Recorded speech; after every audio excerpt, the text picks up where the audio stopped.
July 31 ടോൾഗയിലെ ദൈവമാതാവ്.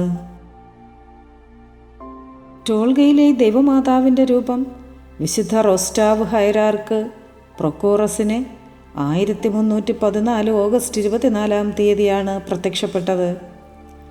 തൻ്റെ രൂപതയിലേക്ക് യാത്ര ചെയ്യുകയായിരുന്ന വിശുദ്ധൻ യാരോസ്ലാവിലേക്ക് പോകുന്നതിന് മുൻപ് ധവള തടാകത്തിന് സമീപം വിശ്രമിക്കുകയായിരുന്നു.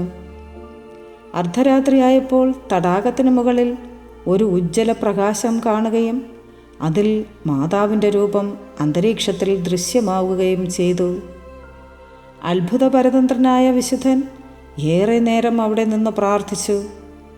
അധികം വൈകാതെ പ്രദേശവാസികളുടെ സഹായത്തോടെ കൂടെ അവിടെ മാതാവിനായി ഒരു ദൈവാലയം പണി കഴിപ്പിച്ചു.